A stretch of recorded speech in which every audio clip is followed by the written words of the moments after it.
15ই August আমাদের মা মাতৃভূমির শৃঙ্খল মোচনের দিন। 1757 খ্রিস্টাব্দে পলাশীর আম্রবাগানে মির্জাফরের বিশ্বাসঘাতকতায় সেদিন আমাদের মায়ের সমান মাতৃভূমিকে তুলে দেওয়া হয়েছিল সাদা চামড়ার ভেতরে থাকা কালো মনের মানুষগুলোর ওপর।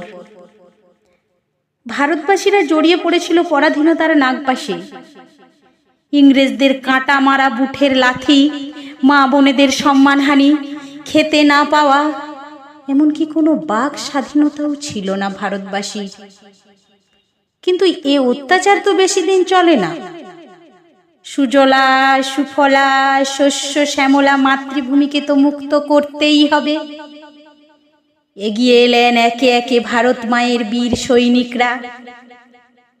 মেদিনীপুরের সিংহ শিশু ক্ষুদিরাম বসু মাত্র 18 বছর বয়সে হাসতে হাসতে ফাঁসির দড়ি গলায় পড়লেন মাতৃভূমির জন্য। ভাবতে পারছেন যে বয়সটা আপনার বাড়ির আমার বাড়ির ছেলে মেয়ের হেসে খেলে বেড়ানোর কথা, ঠিক সেই বয়সটা, সেই কিশোর বয়সে তিনি প্রাণ দিলেন ভারত মায়ের জন্য। এক ফিটন গাড়িকে কিংসফোর্ডের গাড়ি মনে করে বোমা নিক্ষেপ করলেন। এতে মারা যান ব্রিটিশ 2 মহিলা, মিসেস কেনেডি ও তার কন্যা। ধরা পড়ে ফাঁসির সাজা হয়। তিনি হাসতে হাসতে ফাঁসির দড়ি গলায় পড়লেন। তার সঙ্গে ছিলেন আর এক বিপ্লবী, প্রফুল্ল চাকি। শোনা যায় ব্রিটিশদের হাতে ধরা পড়ার আগে তিনি আত্মহত্যা করেন।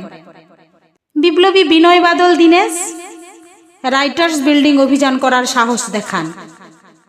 কিছুটা হলেও ভয় পেয়েছিলেন ওই সাদা চামড়ার মানুষগুলো। বিপ্লবী যতীন দাস, তার কথা ভুলি কেমনই। দীর্ঘদিন লাহোর জেলে অনশনের পর মৃত্যুর কোলে ঢলে পড়লেন।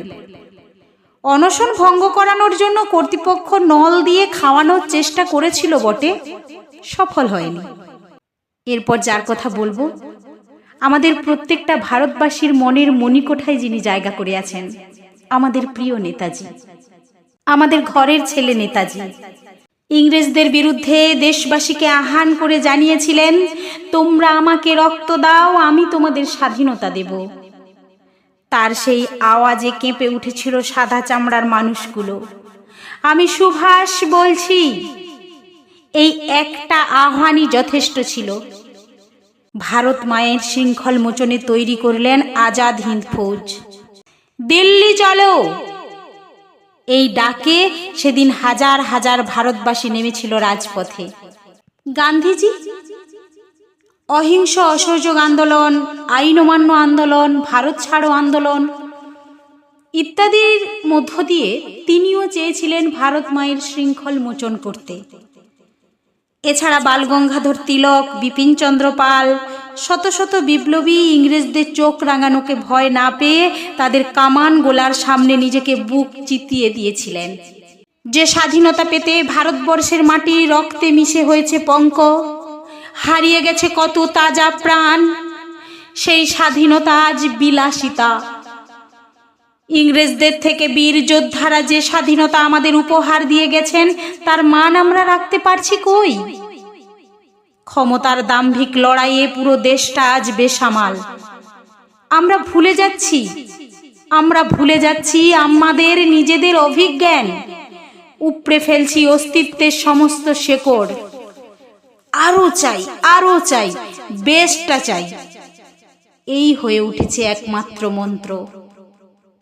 আমাদের জীবনের প্রতিটি দিক আজ উৎকেন্দ্রিক। আসুন না, সমস্ত কিছু ভুলে গিয়ে আমরা শপথ করি বীর বিপ্লবীদের মান আমরা রাখব।